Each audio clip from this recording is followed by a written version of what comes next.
lideramos el camino de la opinión pública y buscamos que la cultura del debate alcance consensos y soluciones a los problemas de nuestro país.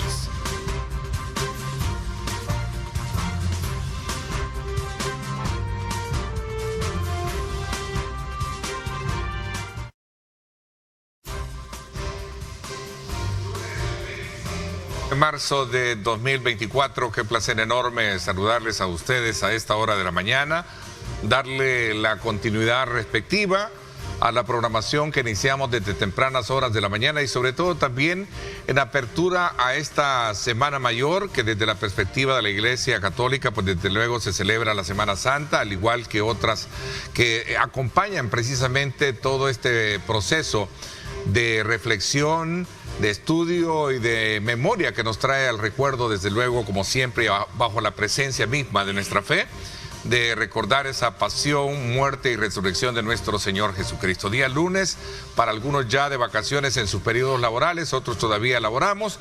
Gracias a usted por mantenerse en sintonía de Grupo Megavisión. Vamos a esta mañana a hacer una reflexión en el marco precisamente del día miércoles, próximo miércoles, que se cumplen los 2 años de la aprobación de un régimen de excepción en el país y sobre todo también tomando como punto de referencia estas 2 nuevas capturas que fueron presentadas precisamente este fin de semana de sujetos que están siendo acusados del asesinato de 2 personas en el departamento de Chalatenango. Alrededor de este tema, el presidente de la República, Nayib Bukele, informó este domingo ya de un cerco militar en la cual se han desplegado alrededor de 5.000 soldados y 1.000 policías en los municipios San José, Cancaste, San Antonio de los Ranchos, Potonico y San Isidro Labrador.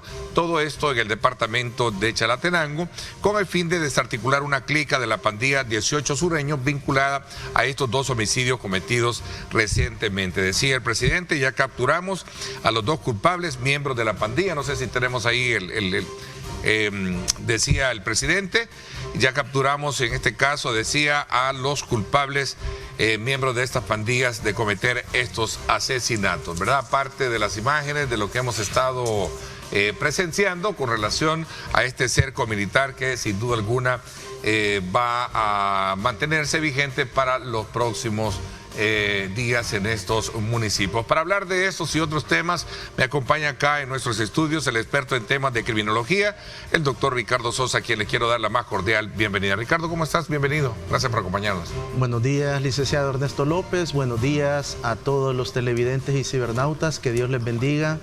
Felicitaciones y que tengan un placentero descanso a aquellas personas que ya gozan de este merecido receso. Así es, en efecto. Doctor Ricardo, ¿cuál es tu valoración con respecto a esta situación que se ha generado en el sector norte de nuestro territorio y que ya las autoridades han puesto cartas en el asunto?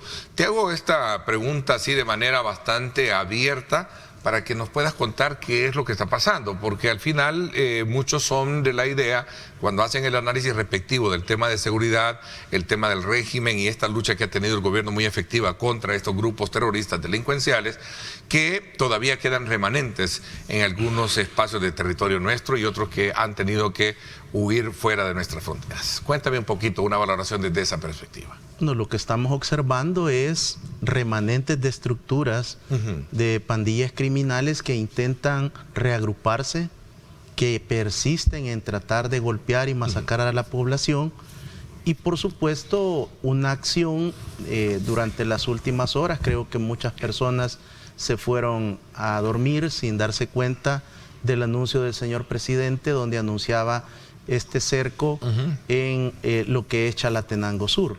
Se trata de una estructura remanente del barrio 18 sureños, específicamente, que a esta fracción de pandilla es que respondían estas 2 personas que han sido capturadas. El trabajo y la efectividad de la Policía Nacional Civil con el apoyo de la Fuerza Armada han logrado la captura de los posiblemente virtualmente implicados en los homicidios, porque se les ha decomisado una escopeta calibre 12 milímetros, que ha sido el arma que fue utilizada en los homicidios registrados el 18 y el 22 de marzo en todo lo que es este corredor sur de Chalatenango.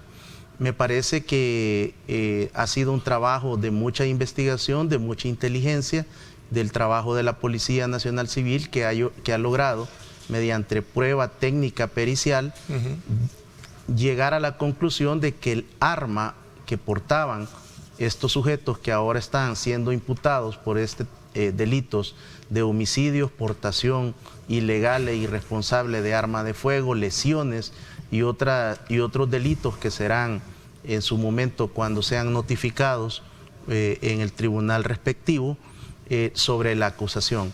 Esto se trata de lo que hemos estado observando, de estos remanentes que existen principalmente desde mi punto de vista en la zona rural, donde los pandilleros han decidido tratar de ocultarse, de esconderse, de evadir la justicia, y que en determinado momento estos sujetos llegan a tratar de obtener recursos, alimentación o simplemente quitarle la vida a las personas como una manera de demostrar que todavía tienen algún nivel de dominio y control en microrregiones donde persisten pese a los operativos. Por eso es que a 48 horas del marco de los 2 años de la implementación del régimen de excepción, es importante reiterar que las pandillas criminales no han desaparecido. Okay. Es interesante ese elemento porque junto a ti y a muchos otros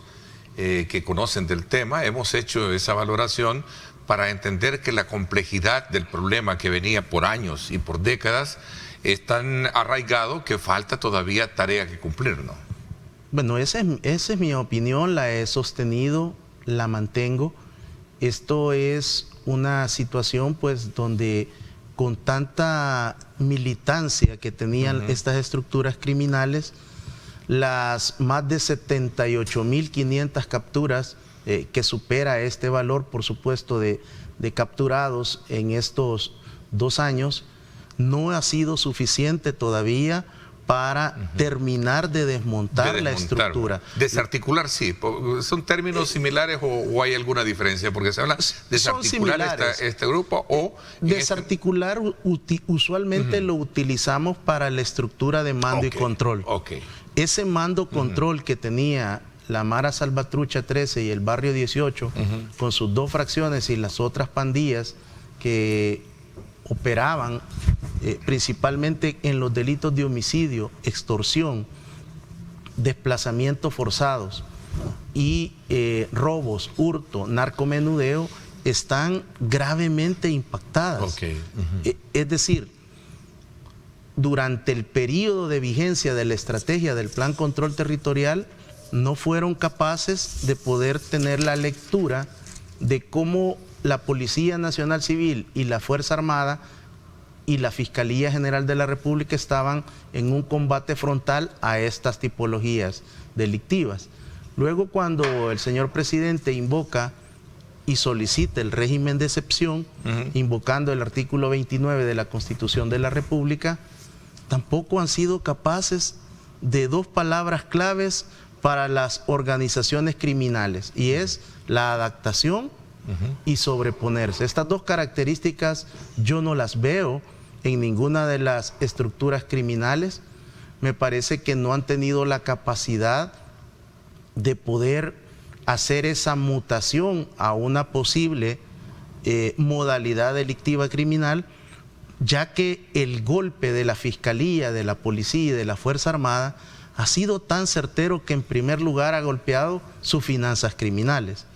En segundo lugar, ha desmantelado la capacidad de armas de fuego, principalmente de armas de alto poder explosivo y expansivo, que son privativas de la Fuerza Armada.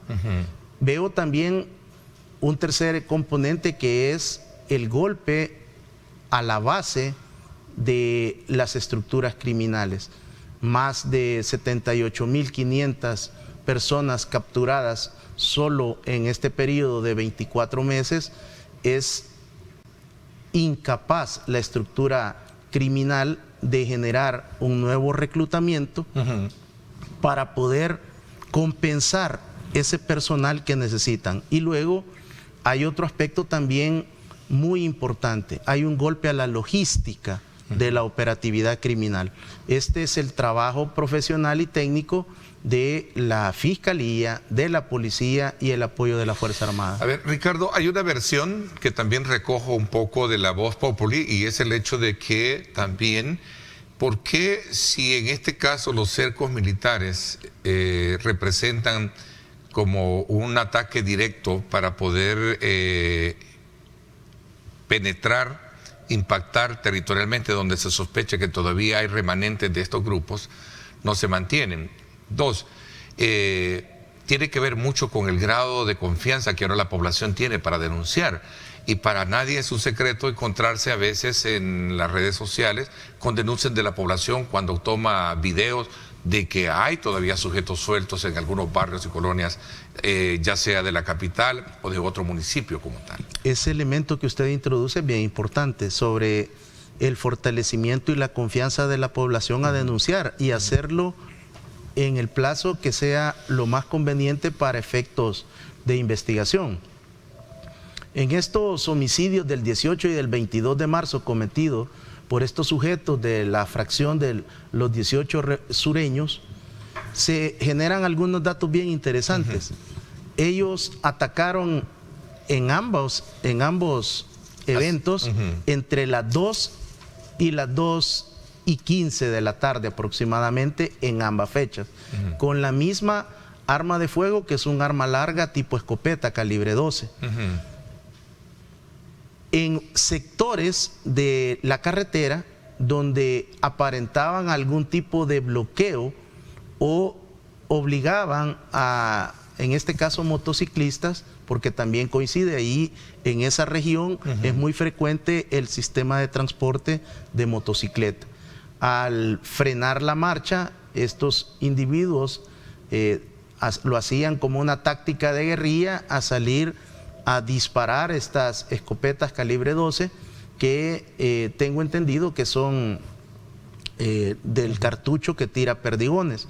Eso lo que hace es que cuando el ataque es a corta distancia, el plomo de los 9 cartuchos que tira el cartucho 12 milímetros en esta forma que es conocido como tiro palomero, genera un impacto que tiene el poder de generar una abertura en cualquier parte del cuerpo de 2 a 4 milímetros por cada uno de los perdigones. Es decir que es un disparo a corta distancia que tiene la capacidad para causar la muerte en el momento. Y el tema de la escopeta 12. En el caso de una distancia corta es más el daño que hace es porque cuando sale del cañón el perdigón va desarrollando este movimiento, pero a corta distancia todavía tiene una capacidad para impactar más y hacer todavía más lesión en el cuerpo. Esto lo que quiere decir es de que estos individuos tratan de hacerse sentir. Pueden ser también tontos útiles dentro de la misma estructura de los 18 sureños, que los envían a tratar de generar este tipo de ataques, para mí, para suicidas, ¿verdad? Porque lo que han generado ahora es, a través de estos ataques de las últimas horas, es que el señor presidente ordene un cerco. Y esto ya vimos la efectividad, como usted hacía acotación, son más de 1000 talentos humanos de la policía y de la Fuerza Armada empeñados en los que nosotros hemos estado durmiendo estas horas. Las capturas y las requisas a diferentes microrregiones de Chalatenango Sur han continuado, y este día estoy seguro que las autoridades del Gabinete de Seguridad brindarán mayores detalles de las Tepeyac capturas. es el distrito de Chalatenango donde sucedió un caso en particular donde falleció uno, que fueron interceptados en la motocicleta, pero el otro salió lesionado. Lo que pasa es que hay un caso donde iban 2 motocicletas, y hay otro caso donde iba o en una motocicleta 2 pasajeros. Uno muere y el otro queda herido. Exacto, el caso de Tepeyac, sí, del joven. En los dos casos hay heridos. En los dos casos hay heridos. Cuando se presenta el personal de la Subdirección Técnica Científica Forense a la escena y hay personas sobrevivientes, pues se atiende, se dan los primeros auxilios, se llama a las entidades de salud para que asistan y de igual manera se tienen las primeras declaraciones del herido si está consciente para poder tener una versión preliminar y que la Policía Nacional Civil desarrolle los actos iniciales de investigación.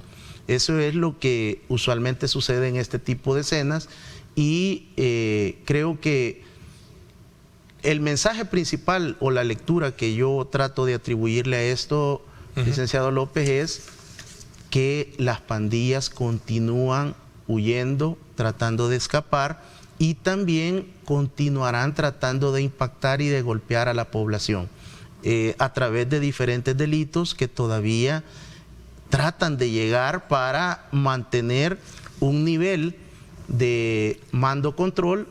También no sabemos si las estructuras que dirigen esta fracción, en este caso que estamos comentando de la 18 Sureños, quiere hacerse sentir y quiere mandar un mensaje de que todavía están dando la pelea. Por supuesto que enfrentarse a las fuerzas del orden público en este momento, pues creo que es una misión bastante torpe. Ricardo, el factor causal, el factor real de lo que hemos tenido y que se ha logrado neutralizar, quiere decir que se mantiene, debe mantenerse vigente desde el punto de vista, y ahora remitiéndonos un poco al cumplimiento de los 2 años del régimen de excepción que se implementó y que se conmemora el próximo día miércoles, ¿no? Bueno, yo creo que aquí hay algunas lecturas importantes. La principal es la del señor presidente Nayib Bukele, el hombre, desde mi punto de vista, más informado, con la mejor información, con los niveles de inteligencia y contrainteligencia del Estado completos, el que está al frente del gabinete de seguridad, él ordena, él manda, él dirige. No tengo la menor duda de eso en lo que estamos cumpliendo prácticamente 4 años, 10 meses de su mandato. En segundo lugar, el señor presidente ha establecido y le ha denominado a esta etapa una guerra contra las pandillas.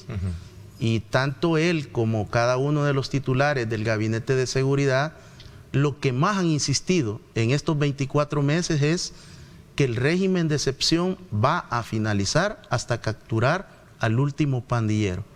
¿Qué puedo yo aportar o qué puedo yo agregar ante una orden, ante una decisión política del señor presidente y de las autoridades del gabinete de seguridad y de la Fiscalía General de la República de no solo desmontar la estructura que ejercía el mando control, sino terminar esta etapa cruel y sangrienta de la vida de las y los salvadoreños, generando condiciones de que las pandillas en esa modalidad delictiva criminal ya no tengan nunca más el impacto que han tenido desde 1992 en territorio nacional. Hay jóvenes asolapados o que sí verdaderamente pertenecen a estos grupos de pandillas. Esta pregunta me antecede un poco a un tema que contigo tuve la oportunidad en otro escenario, en el escenario radial, tratarlo, que tenía que ver con aquellos jóvenes estudiantes que en algún momento estaban utilizando sus redes sociales para postear precisamente algunas imágenes en las que ellos hacían simbología de estos grupos delincuenciales. Es que en este tema de la pandilla hay que entender, licenciado López, de que esto es una cultura. Es una cultura de pandilla que está enquistada en gran parte de la población. Ha sido un estilo de vida, ha sido un sistema de mantener muchas familias a través de la criminalidad y de la delincuencia.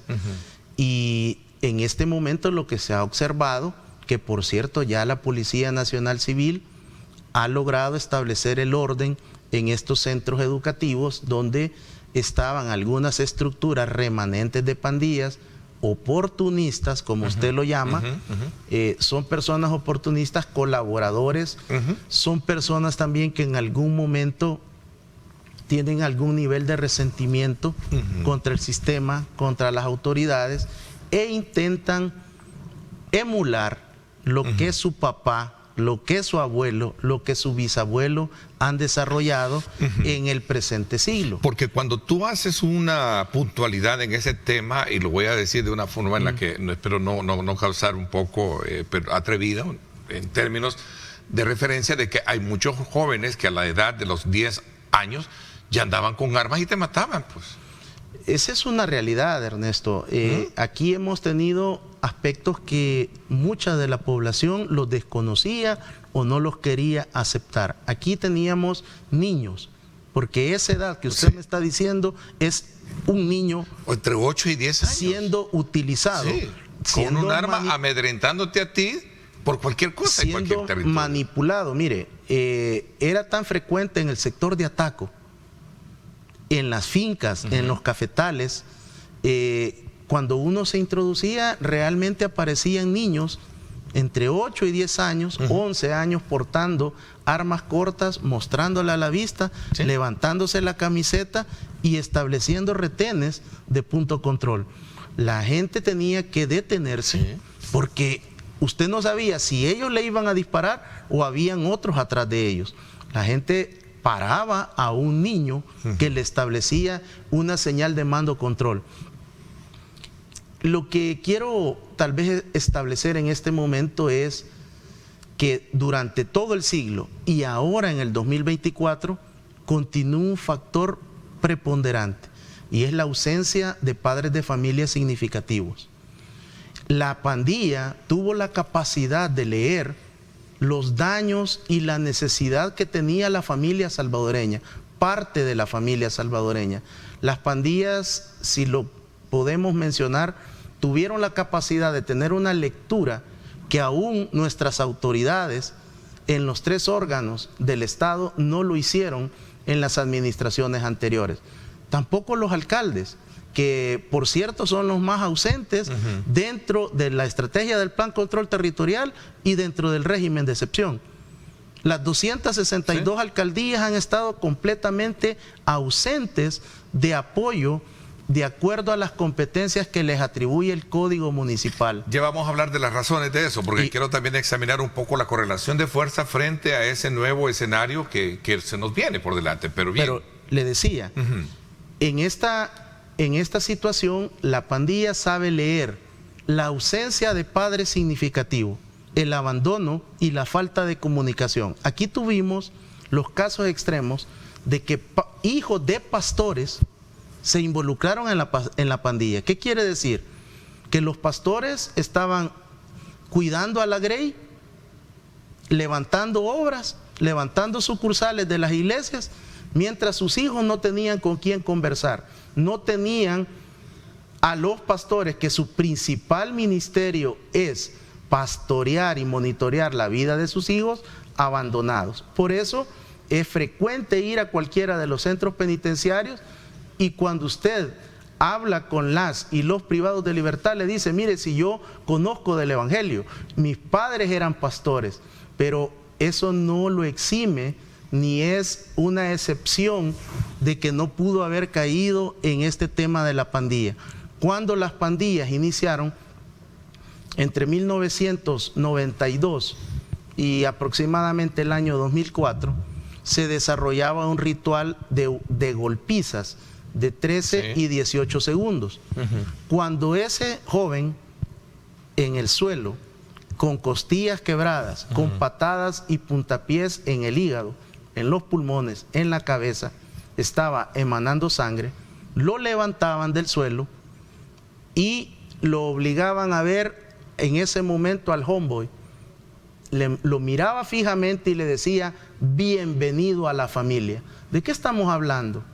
De que la pandilla supo leer lo que la sociedad y el Estado salvadoreño fuimos incapaces de hacer. La indiferencia del surgimiento ante estos fenómenos delictivos criminales, no se tomaron las medidas oportunas. El orden la limpieza, la seguridad, la autoridad estaban completamente perdidas. Y a medida que venían pandilleros deportados, las autoridades en todas las administraciones decían, es que ellos han cometido delito en los Estados Unidos de Norteamérica, aquí no han cometido delito, pasen adelante. Esa indiferencia nos pasó factura y había que tomar medidas excepcionales para poder establecer el grado y el nivel de paz, de tranquilidad que tenemos en este momento. En muchos, desde que nació Diálogo 21, en este mismo foro, solo que con diferente escenografía, ¿cuántas ocasiones yo le planteé a usted, y ahí están las grabaciones, licenciado López, que había que hacer incursiones e intervenciones de estos cabecillas y de estos criminales al territorio? Todas estas administraciones se negaron a hacerlo. Y ahí están los videos que son evidencia de mis aportes como ciudadano. No se escucharon, no se quisieron atender. ¿Creció el monstruo? ¿Creció el monstruo? Creció, por supuesto. En ese entonces, y ahora pues ya se tiene... Creció el monstruo aprovechando la debilidad de la familia, aprovechando que había un problema de tejido social previo al establecimiento del conflicto armado y del golpe de Estado en 1979. Ahora, en este momento también necesitamos establecer que la Mara Salvatrucha 13 y el Barrio 18 son verdaderas sociedades criminales transnacionales. Quienes sigan viniendo a la televisión, a la radio y a los medios de comunicación a decir que son jóvenes marginados, excluidos, están en una terrible lectura. Necesitan conocer un poco de los antecedentes criminológicos, necesitan estudiar un poco para no seguir confundiendo la opinión pública y que no estas personas que posiblemente tienen algún tipo de interés para venir aquí a este tipo de plataformas y decir de que los pandilleros no son criminales, que no cometen actos de terrorismo, están completamente con una lectura equivocada.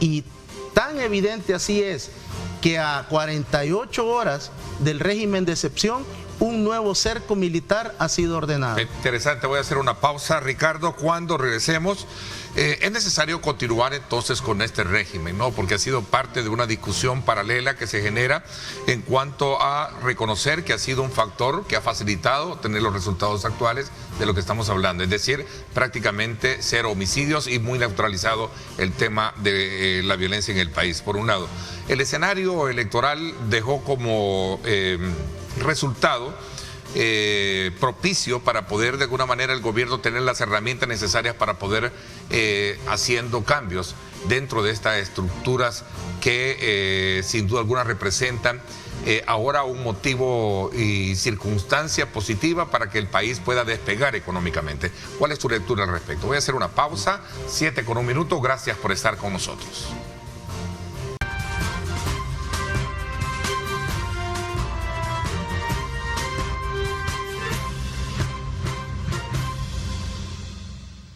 Bueno, gracias nuevamente por estar con nosotros a esta hora de la mañana. Estamos haciendo una evaluación en un contexto que ya lo hemos escuchado por parte de Ricardo Sosa.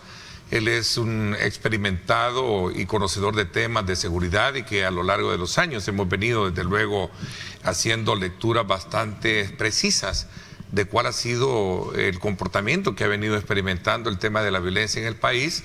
Y ahora, pues, en el contexto de esta situación, digamos, lamentable de lo que ha sucedido en Chalatenango, la decisión del gobierno de seguir implementar un cerco militar, y ahora lo que viene por delante, y sobre todo cuando estamos ya a las puertas de conmemorar, ¿verdad?, el segundo año de la vigencia del régimen de excepción, Ricardo, y que se da en un contexto, como te decía, que si bien es cierto, es una herramienta que ha dado aportes importantes, ha facilitado el cumplimiento de los objetivos de estos planes de seguridad, subyace por ahí también una discusión sobre si es necesario mantener vigente o no es vigente, en fin, ¿Cuál es tu valoración al respecto y sobre todo cuando puede ser un buen punto de partida a partir de lo que fueron los resultados electorales, un nuevo escenario para hablar de crecimiento económico que quiera o no, el tema de la seguridad golpeaba mucho para que este no se llevara a cabo? Bueno, mire, yo creo que mi opinión no es relevante, no aporta, no interesa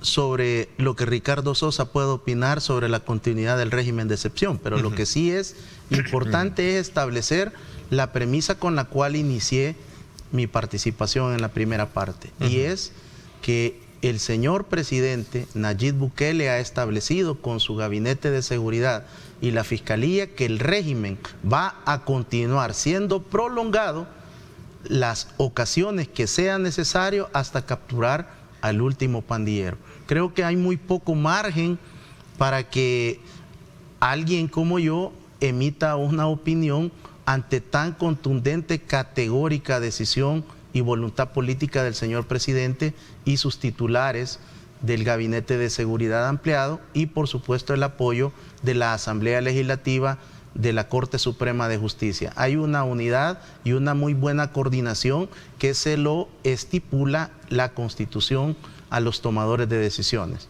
Pero sí es importante reconocer que 9 de cada 10 salvadoreños, 91 a 97 en las diferentes encuestas de opinión previo a las elecciones presidenciales manifestaron dos situaciones claras: apoyar la estrategia del Plan Control Territorial y apoyar la medida del régimen de excepción.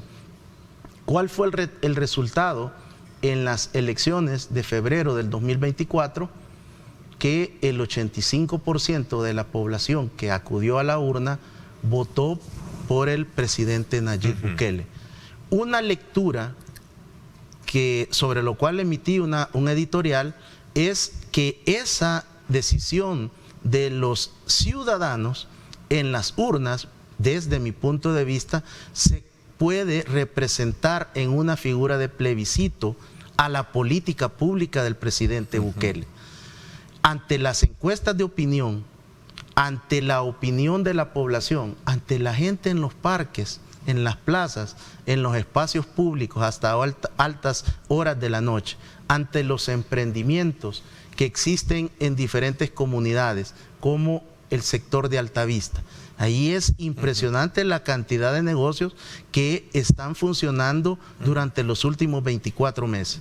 Yo tuve la oportunidad de estar hace 2 fines de semana viendo. Me hablas de negocios lícitos ahora. Negocios, comercios. Ya están debidamente certificados, porque se hablaba de una economía delictiva, también no hablo del caso específico. Estamos hablando de negocios, ¿no? Que la gente saca una cartulina o un bannercito y dice se venden panes con gallina, ¿no? Panes con gallina, panes con pavo, pupusas, lo que sea.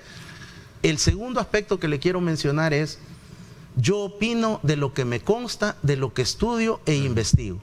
Fui a la Campanera nuevamente a poder presenciar el lanzamiento y cómo va la fase 6 de la estrategia del Plan Control Territorial y el trabajo de la Dirección de Integración que dirige don Alejandro Guzmán como presidente ad honorem. Es impresionante lo que yo observé en esa comunidad que hace muchos años había que entrar hasta prácticamente disfrazado, y se lo digo de esa manera porque yo lo tuve que hacer para no ser asesinado por los pandilleros.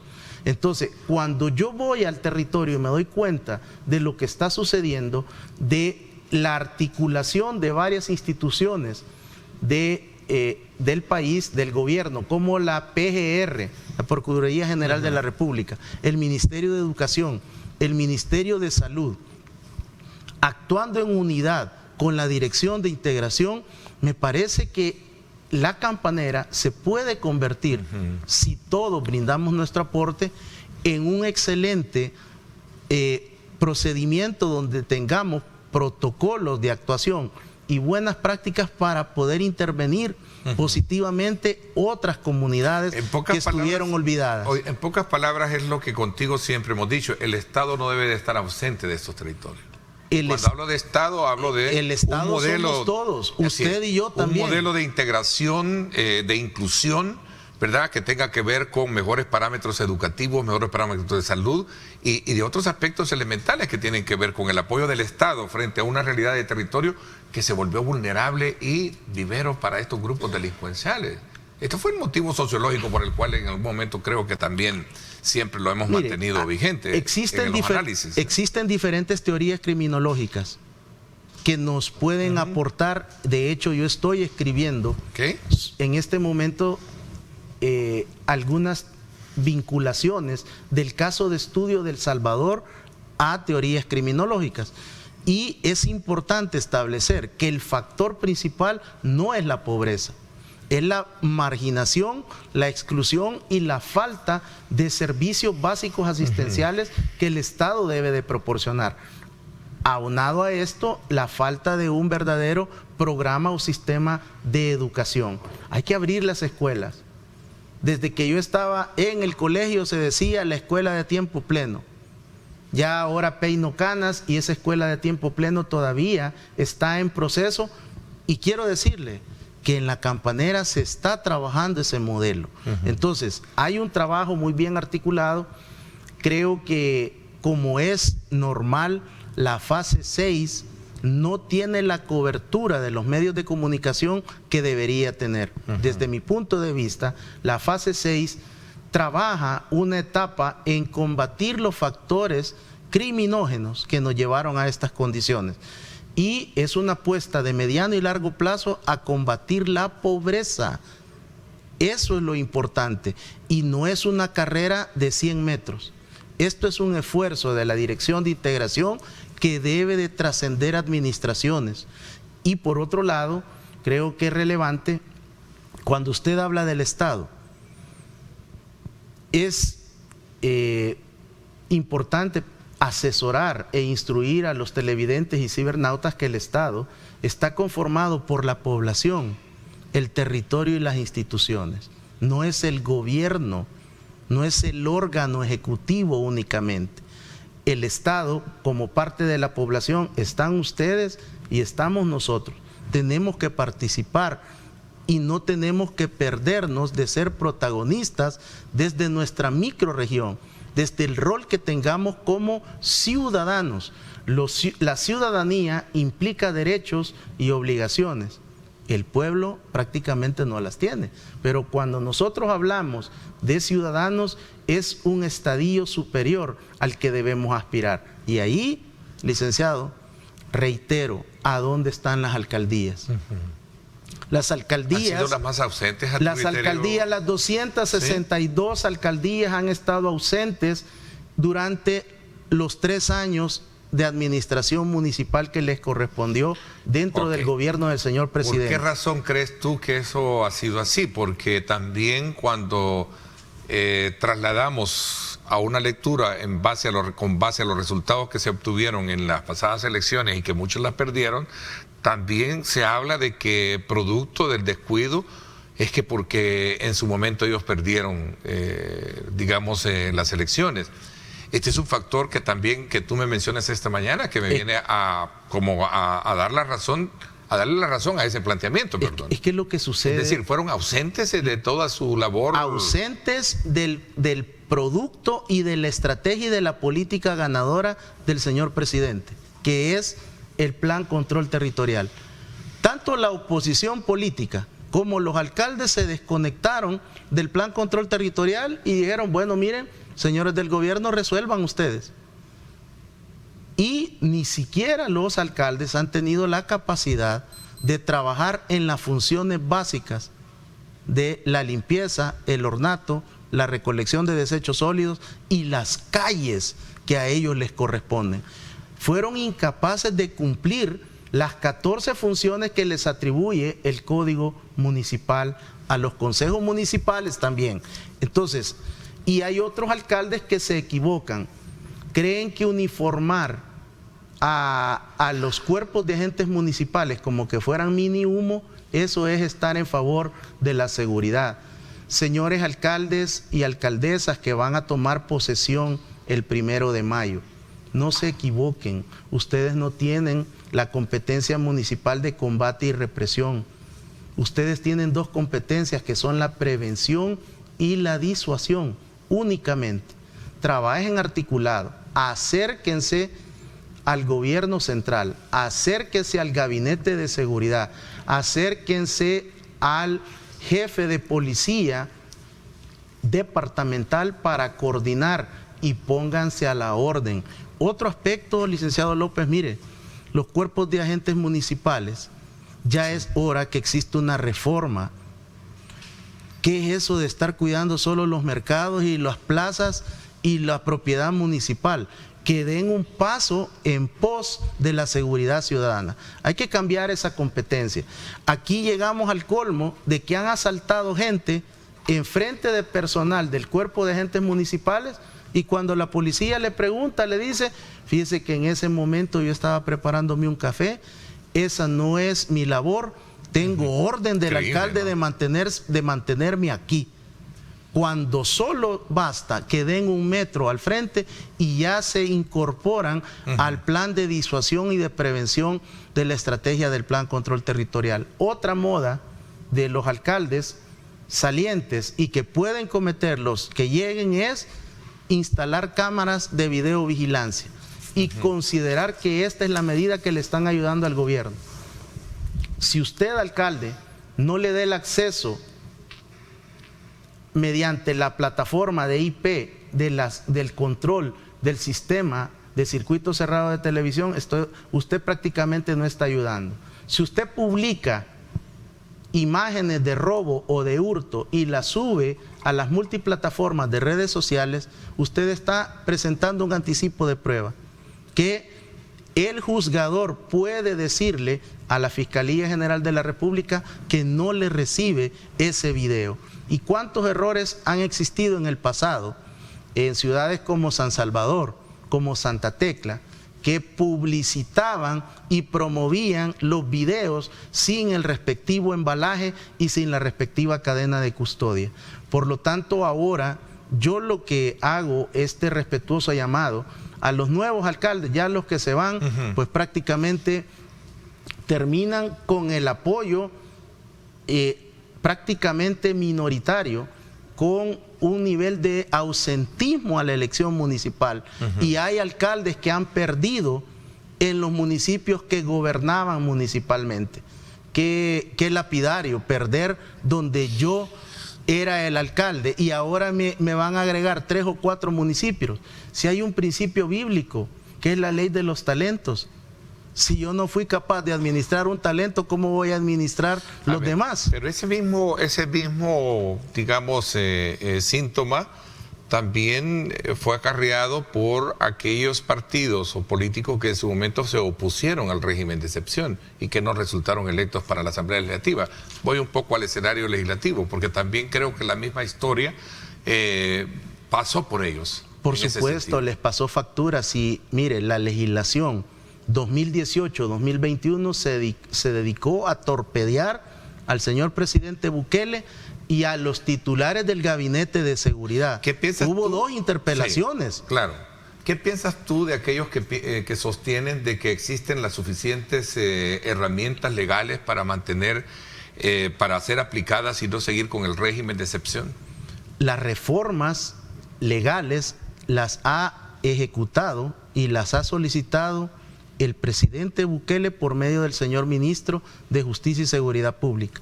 Esas son las reformas que se han aprobado. Ahora son leyes que responden a la necesidad de una política del Ministerio de Justicia y Seguridad, que es proteger la vida. ¿Y cuál es el énfasis? El énfasis es el delito de homicidio, el delito de desaparecidos, el delito de la extorsión, desplazamientos forzados internos, que la gente esté recuperando la vivienda que fue usurpada, el delito de tráfico de armas de fuego, el delito de drogas y estupefacientes. Ahí está el énfasis y ahí es que la operatividad y las finanzas criminales han perdido el impacto que tenían previo a la estrategia del plan control territorial. Me dicen que ahora hasta los delivery ya llegan a lugares donde antes no llegaban, ¿verdad? Los grupos comerciantes o grupos de comerciantes. Eso lo logró el plan control territorial. Sí.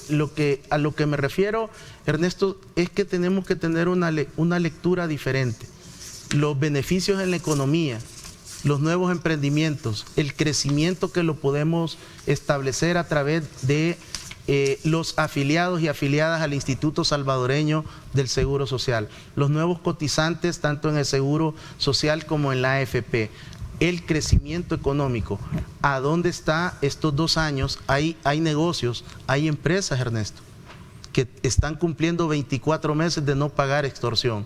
Y ese dinero ha llegado al empresario, ha llegado al comerciante, le ha servido para mejorar su negocio, para comprar materia prima, para salir de la deuda. ¿Tienes algún dato en específico o porcentual en cuanto a cuánto se ha reducido este flagelo que también sigilosamente, silenciosamente y estaba presente, la extorsión? Yo puedo brindarle una opinión de las gremiales empresariales, de la mediana y la gran empresa. No tengo acceso y no está organizado como esperaríamos la micro y pequeña empresa.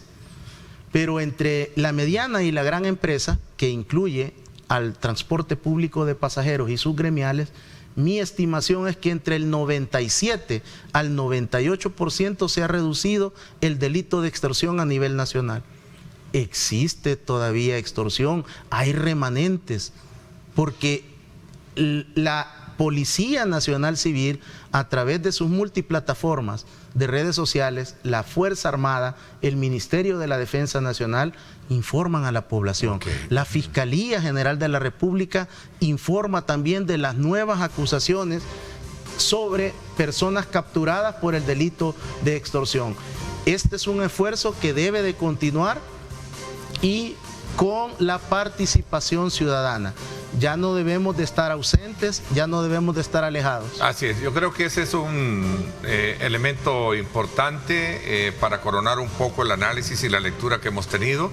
Creo que la población ha jugado, juega y deberá jugando, seguirá jugando un papel muy importante en cuanto a la denuncia y el grado de confianza que se tiene ahora en las autoridades para poder de alguna manera avisar sobre estos grupos remanentes que todavía quedan de estos grupos delictivos. Ricardo, el incremento de las muertes y lesionados en siniestros viales también viene siendo el otro gran problema. Creo que más adelante a lo mejor te busco para examinar un poco este tema. El tiempo se me agotó ya y quiero agradecerte que nos hayas acompañado esta mañana. Muchas gracias, licenciado Ernesto López. Yo quiero despedirme con un mensaje para usted, amigo televidente y cibernauta. Mucho cuidado con la ingesta de alcohol etílico en cualquiera de sus presentaciones. La intolerancia, la violencia social, la violencia intrafamiliar continúa siendo el principal factor de riesgo para la violencia homicida y para las lesiones. Por lo tanto, el alcohol está presente en los accidentes de tránsito, en la violencia intrafamiliar y en la disputa de la violencia social. Así que ese es el llamado y la invitación. Con eso, el uso de drogas y estupefacientes como tal, ¿no? Gracias, Ricardo. 7:22. Nos vamos a una pausa. Cuando regresemos vamos a hablar precisamente sobre este plan de estructurado vacacional que tienen Protección Civil. Así es que desde ya quédese con nosotros porque vamos a hablar acerca de las vacaciones de Semana Santa y el plan de emergencia preparado por las autoridades.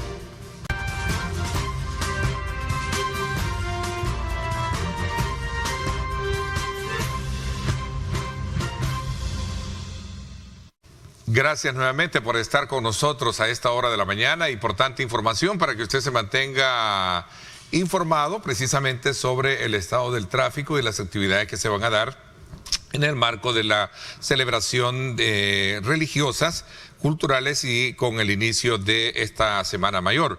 Hoy vamos a hablar precisamente de un tema vinculado y tiene que ver precisamente con este plan vacacional que tienen autoridades de Protección Civil, y quiero darle la más cordial bienvenida a su director, Luis Amaya. Bienvenido, gracias por acompañarnos. Muchas gracias, Ernesto. Muchas gracias. Gracias por la invitación, gracias por darnos la oportunidad de poder comunicarle al pueblo salvadoreño a través de este espacio sobre el trabajo que está haciendo el Sistema Nacional de Protección Civil.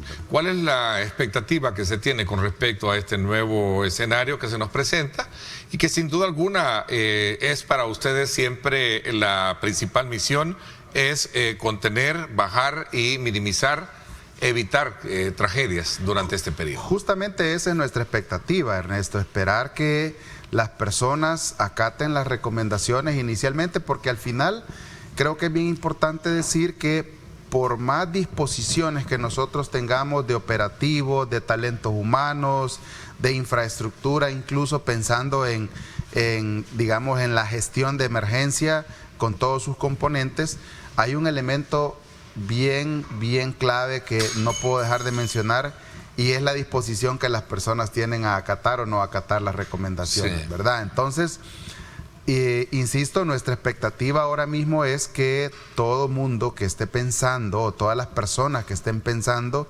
turistas nacionales y extranjeros, porque le cuento que hemos tenido una cantidad muy importante de turistas, no nuestros hermanos lejanos que deciden venir en esta época, sino turistas de diferentes países que han llegado al territorio pues a pasar la Semana Santa, y algunos hasta quedarse unos días más. Así es que nosotros, como todos los años, Ernesto, hemos dispuesto de un plan que concibe 6 estrategias de trabajo. Una de ellas tiene que ver con sí o sí, ¿verdad? Porque es un elemento que no puede faltar en estas vacaciones, que es el hecho de que muchos deciden irse a la playa, deciden visitar un parque acuático, deciden visitar la montaña, hacer senderismo, hacer montañismo. Entonces, pensando en eso, una de las estrategias de trabajo tiene que ver justamente con la vigilancia en playas y parques recreativos. En playa, obviamente, la unidad de guardavidas de Protección Civil, que trabajando de forma conjunta con Cruz Roja, comandos de salvamento, Cruz Verde, Policía Nacional Civil, estarán dando seguridad en 110 puntos de playa, en 28 playas del país, ¿verdad? Una cobertura completa, entonces. Exactamente. Lo que aspiramos es, bueno, y de hecho ya vamos a hablar un poco de los números, si a usted le parece. De hecho, ya han tenido un fin de semana pero muy trabajado, ¿verdad? Hemos tenido solo... ¿Emergencias? ¿Perdón? Trabajado en el sentido de emergencias. Sí, emergencias. De atender. Solo en el tema de rescates profundos hemos tenido 165 entre el sábado y domingo. El caso más complicado que tuvimos fue el de 2 extranjeros, 2 norteamericanos, que gracias al trabajo, insisto, de mis compañeros de la unidad de guardavidas de Protección Civil, fueron rescatados. Fue un rescate bastante profundo en la playa Los Blancos. Y bueno, pues hoy podemos decir que se les ha dado un segundo chance de vida a estas personas, ¿verdad?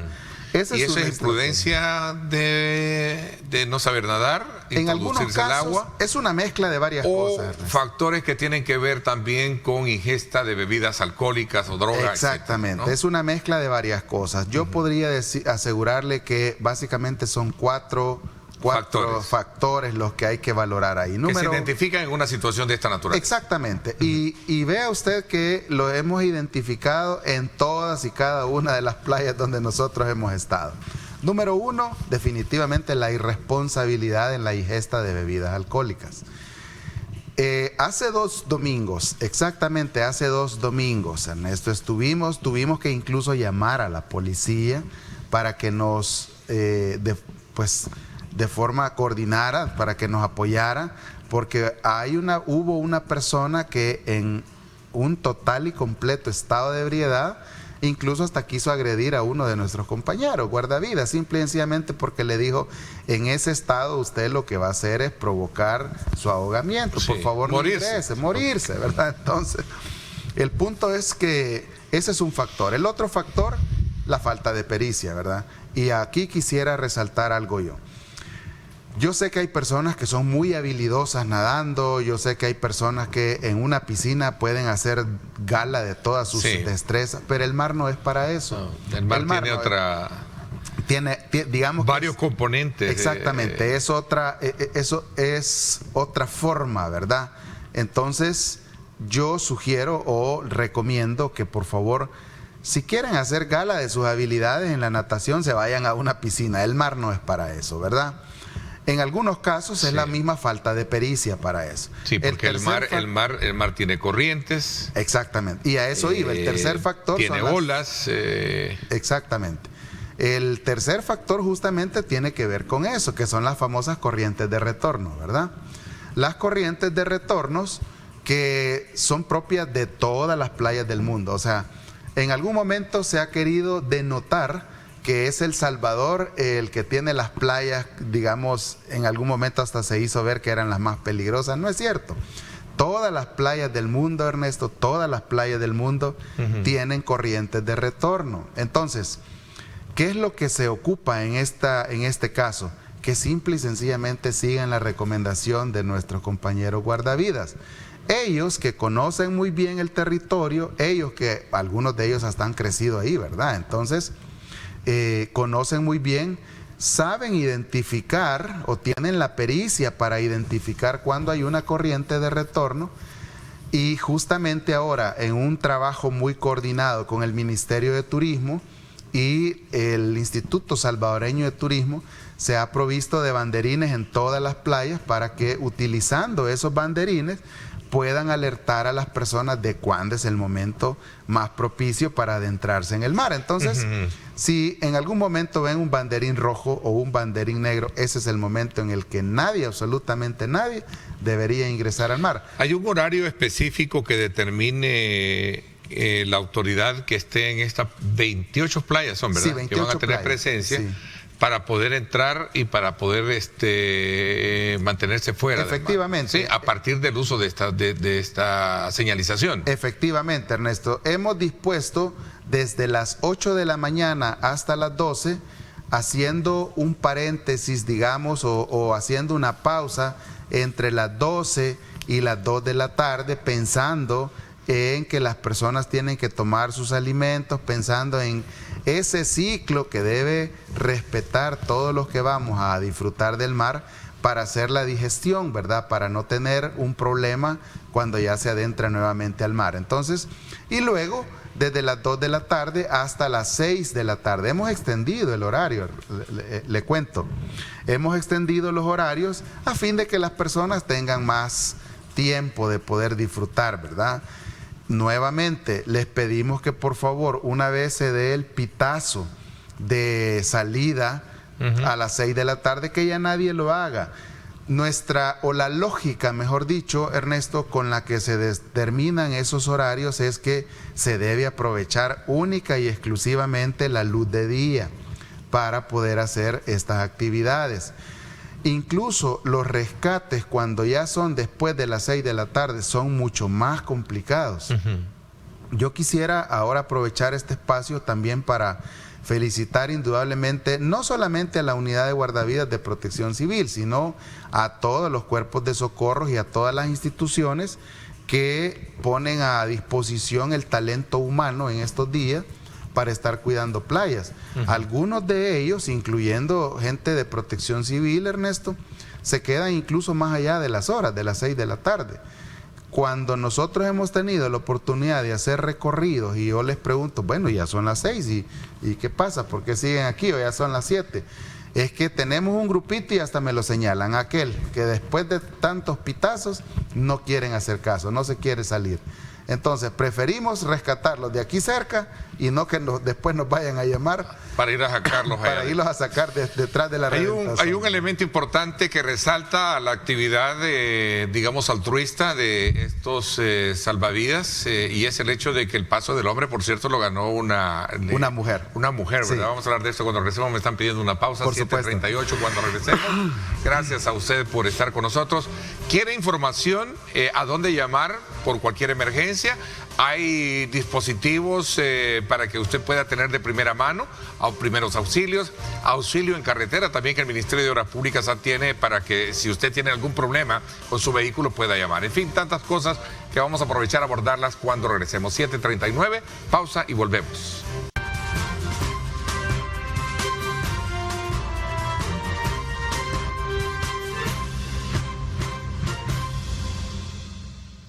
Gracias nuevamente por estar con nosotros a esta hora de la mañana. Les decía de que si ustedes están interesados en conocer, escríbanos, ahí está nuestro número de WhatsApp en la parte inferior de sus pantallas, para poder formular cualquier consulta, pregunta al director de Protección Civil, Luis Amaya, que nos acompaña esta mañana y que nos está dando a conocer detalles del plan para las vacaciones de Semana Santa que iniciaron el día viernes, ¿verdad? Con el anuncio. Efectivamente. Y que ya comenzó a darles trabajo, me decía, sí, al inicio de todo. El plan fue presentado el día viernes y desde el día viernes quedó ya instalado el Centro de Operaciones de Emergencia Nacional.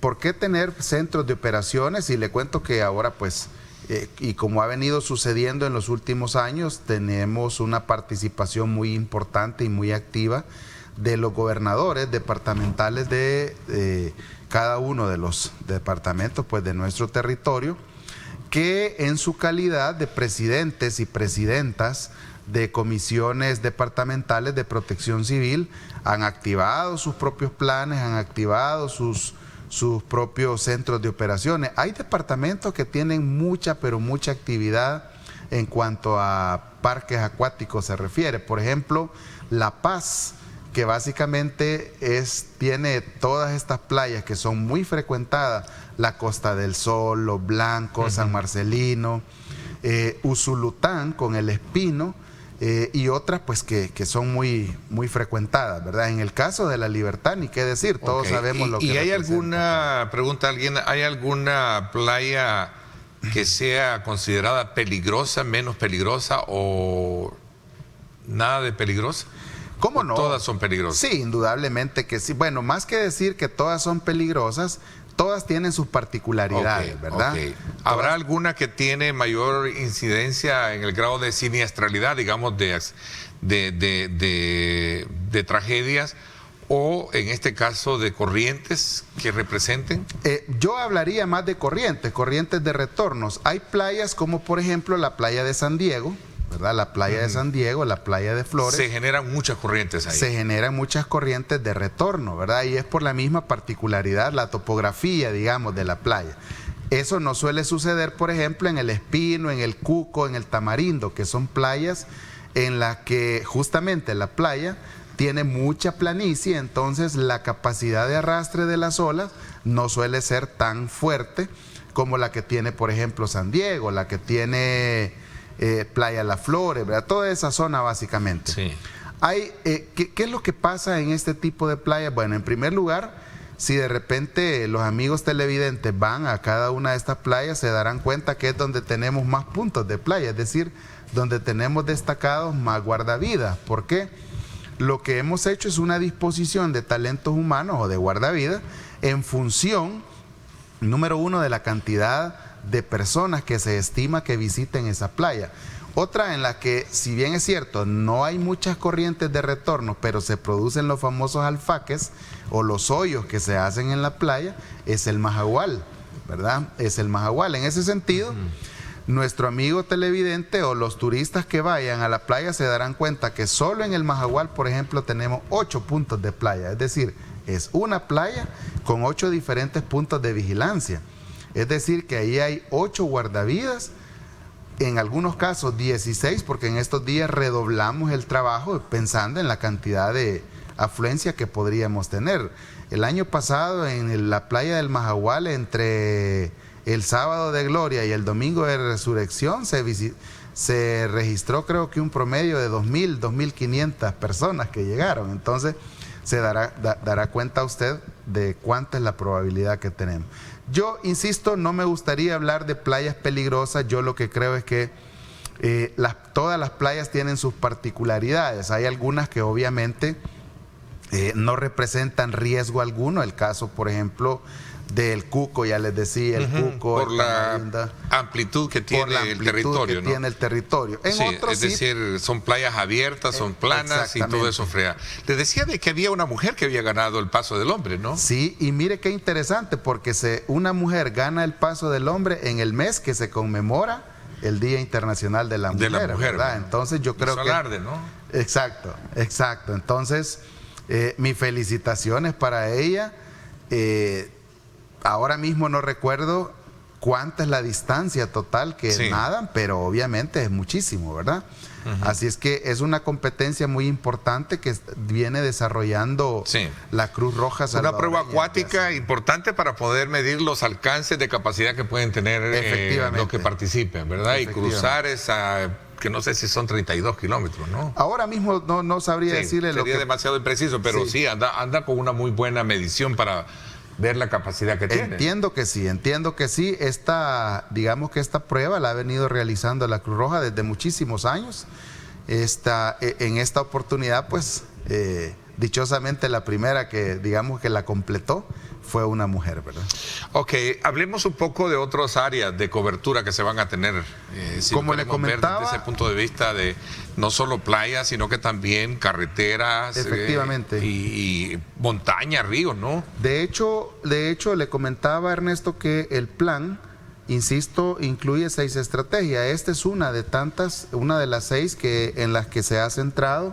La otra tiene que ver con los eventos religiosos. Hay que recordar que esta semana de vacaciones tiene su razón de ser en la conmemoración de eventos religiosos, pues de la vida, pasión y muerte de Jesucristo. En ese sentido, estamos también enfocados en el acompañamiento y en la atención de todos los eventos religiosos que se van a estar desarrollando, sobre todo en aquellas cabeceras departamentales donde ya sabemos que estos eventos cobran cierta connotación, ¿verdad?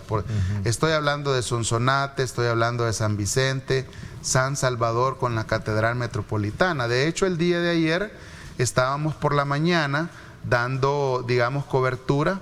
Y bueno, justamente está viendo esa imagen que corresponde a la atención de una persona que tuvo que ser pues atendida, auxiliada y luego trasladada a un centro hospitalario. ¿Y eso fue algún problema por el calor, deshidratación? Porque hay que reconocer algo que, o mejor dicho, hay que resaltar y destacar algo que está pasando hoy en día, que el alta de las temperaturas altas están provocando mucho calor. Y definitivamente que impacta a veces eso grandemente. De hecho, con las actividades culturales que van a haber, religiosas también, ¿no? Y justamente nosotros hemos hecho la recomendación a todas las personas que acostumbran llevar niños, ¿verdad? El día jueves, entre el día jueves y el día viernes, hay una procesión que se celebra en pleno mediodía. En ese sentido, les pedimos que por favor, en primer lugar, no se expongan tanto al sol, y si lo hacen pues por motivos religiosos, que se protejan, que usen sombreros de ala ancha, que se hidraten sobre todo, ¿verdad? Que se hidraten mucho. Y algo bien importante también, pues mi sugerencia, mi recomendación es que no se hagan acompañar de niños y niñas.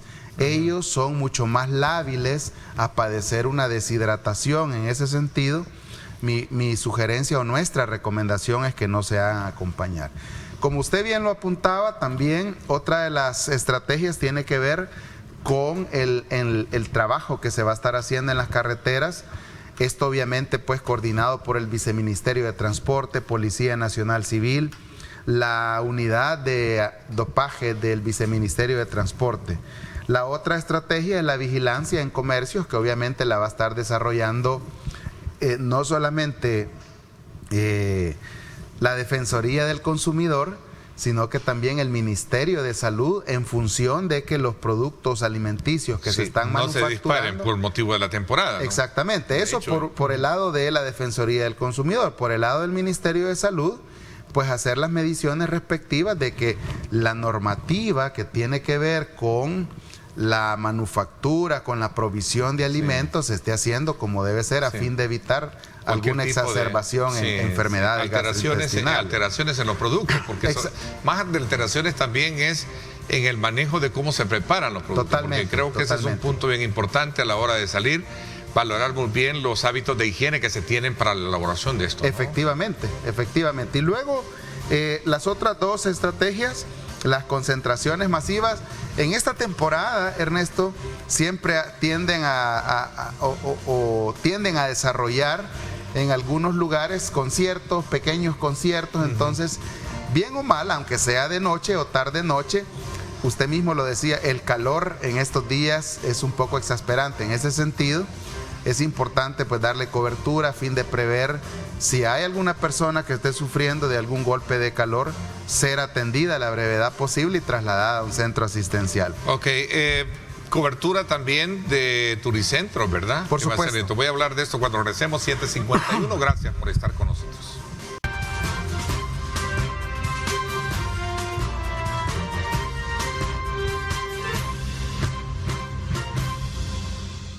A ver, no te conviertas en la próxima noticia, ¿verdad? En la próxima víctima. Es parte de una campaña que también acá en Grupo Megavisión y particularmente del Departamento de Prensa se ha logrado proyectar con el propósito de sensibilizar a la población, a usted, amigo televidente, a tener mucha precaución a la hora de conducirse por las calles y avenidas. Este es un tema que también quiero agregarlo al resto de que habíamos quedado pendiente para hablar de la presencia en turicentros, que también es importante. Definitivamente. Pero el tema de las muertes y lesiones por siniestros viales es algo que preocupa hoy en día. Nuestro buen amigo el doctor Emilio Salazar, médico intensivista, decía recientemente, si viaja arriba de 60 kilómetros por hora y tiene un accidente, la mortalidad anda cercana al 95%. ¿Qué significa? Bajar la guardia, es decir, bajar la velocidad. Bajar la velocidad. La verdad es que, y qué bueno que lo menciona Ernesto, incluso viajar a una velocidad arriba de 60 kilómetros por hora no solamente incrementa la probabilidad de muerte de las personas que van dentro del vehículo, sino que aún sin que las personas que viajan adentro del vehículo puedan sufrir daños, la capacidad que tiene ese vehículo de hacer o provocar daños es totalmente diferente a llevar una velocidad moderada. Y quisiera referirme, y qué bueno que ustedes están de la mano de, digamos, de toda la intención de prevenir incidentes en esta temporada. ¿Qué pasa cuando, por ejemplo, esas velocidades y por qué muchas personas en las comunidades, colonias y todos deciden pedir permiso o deciden de forma, digamos, particular poner túmulos? Porque la capacidad que un vehículo puede, o la velocidad que un vehículo puede adquirir, ¿será que va a tener la capacidad esta persona que va conduciendo de detenerse? Por ejemplo, si un niño se le va la pelota y se le atraviesa de repente, no la va a tener. Entonces va a lesionar a una persona. Así es que ahora, digamos, en carretera abierta, que hay personas que llegan y penosamente yo he escuchado decir, no, yo a este vehículo le he sacado hasta 150 kilómetros por hora. De verdad que eso no debe ser algo para que alguien se vanaglorie, ¿verdad?, por decirlo así, o se ufane de llevar un vehículo a una velocidad tan peligrosa como esa. De hecho, una de las estrategias del plan tiene que ver justamente con eso, con los controles vehiculares, a fin de que las personas acaten la recomendación de no viajar a velocidades tan, digamos, riesgosas, más arriba de 60, 70 kilómetros por hora, por un lado, y por otro, a fin también de estar controlando a aquellos que deciden conducir un vehículo en estado de ebriedad o bajo los efectos de cualquier otra cosa, ¿verdad? Ya nos hemos podido dar cuenta nosotros a través de los informes o los respectivos informes que rinde el Viceministerio de Transporte, de cómo en algunos casos hay personas que han llegado hasta los 150, 200 grados de alcohol, ¿verdad? Eso pues, definitivamente no puede estar pasando, ¿verdad? Yo creo que este es el momento propicio de recordarle a todos los que están pensando visitar un centro turístico, a todos los que están pensando hacer turismo en playas, ríos, lagos, montañas, donde quiera que vayan. Creo que hoy más que nunca El Salvador tiene todo un abanico de oportunidades de hacer turismo. Número uno, nuevamente acaten las recomendaciones. Número dos, no abusen del alcohol, ¿verdad? La verdad es que yo he podido observar personas que pues simplemente dicen, mire, yo mejor me voy a un rancho, ahí nos reunimos, nos emborrachamos, etcétera, etcétera, pero nadie sale, nadie, claro. Pues en todo caso, lo crítico será la mañana siguiente, ¿verdad? Pero sí, no hay ninguna persona lastimada, okay, siempre y cuando tampoco se les ocurra meterse al mar. Así es que yo creo que... Incendios forestales, producto de todo esto también han tenido hoy, sabemos de que han habido como cierta cantidad de terrenos quemadas en Morazán, lo último. Bueno, Morazán ha sido Morazán, San Miguel. En San Miguel se tuvo también el incendio en un basurero que básicamente ha dado mucho problema, ¿verdad? Hay personas que de forma premeditada le están prendiendo fuego al país, diría yo. Le cuento, Ernesto, que el total de incendios ya llegó a ser 2.149 incendios. Estamos hablando de un incremento de un 33%, ya que el año pasado, a esta misma altura del año, teníamos 1.617. Básicamente llevamos un total de 1.833 hectáreas afectadas. Yo creo que es importante también que las personas que están prendiéndole fuego, porque hay que decirlo así, Ernesto, ¿sí? Aquí en El Salvador no hay incendios, perdón, no hay incendios que pueda presumirse que inician de forma natural o de forma espontánea. O sea, no. Alguien se ocupa de meterle fuego a la maleza. Hay mano criminal. Hay mano criminal. ¿Sí? Eso no lo podemos decir en otros términos. Entonces, yo creo que hay que valorar el daño que se le está haciendo al medio ambiente y vea qué contradictorio. Todo el mundo se queja ahora, por ejemplo, de las olas de calor que tenemos. Indudablemente el cambio climático es una realidad, Ernesto, y eso todos deberíamos aceptarlo. En la medida en que nosotros abonamos con la quema de maleza, ¿verdad?, a los gases de efecto invernadero, pues estamos también abonando al cambio climático, y si el cambio climático sigue siendo crítico, vamos a seguir teniendo sendas olas de calor que van a terminar afectándonos a todos. Entonces, ha sido un total de 2.149 incendios. Solo en maleza hemos tenido 1.503. Cualquiera podría decir, no, si yo solo le prendí fuego a un poquito de maleza. Pero hay que considerar, Ernesto, que algunos de estos incendios pasan de maleza a ser forestal. Y en algunos casos críticos de forestal a incendios de infraestructura. Y eso se conoce como incendios de interfaz. Ok, creo que ha sido oportuna la información. Llamar, ¿están los teléfonos de varias o hay uno en particular? Realmente tenemos el teléfono principal, es el 2281-0888, que es el Centro de Operaciones de Emergencia Nacional, pero también tenemos otras instituciones como el 132 del Sistema de Emergencias Médicas, el 127 del Instituto Salvadoreño del Seguro Social. También tenemos el 913 del Cuerpo de Bomberos y por supuesto los de las instituciones 2222-5155 de la Cruz Roja, 2133-0000 de Comandos de Salvamento y 2284-5792 de la Cruz Verde. Bueno, ahí está muy bien la información colocada. Gracias, Luis Amaya, por habernos acompañado. Al contrario, gracias a ustedes, Ernesto, por la oportunidad y un saludo a todos los amables televidentes. Que tengan una feliz vacación. Así es. Disfrutemos con precaución, con cautela y acatemos las recomendaciones que nos da todo el sistema de protección civil. Y recuerda, evita de alguna manera todas esas situaciones que te pueden provocar cualquier tipo de tragedia. Y sobre todo de convertirte en la próxima noticia como parte de nuestra campaña que tenemos de sensibilización ahí. Gracias por mi parte, esto es todo por hoy. Pásenla bien y como siempre recuerden lo más importante, amar a Dios sobre todas las cosas. Lideramos el camino de la opinión pública y buscamos que la cultura del debate alcance consensos y soluciones a los problemas de nuestro país.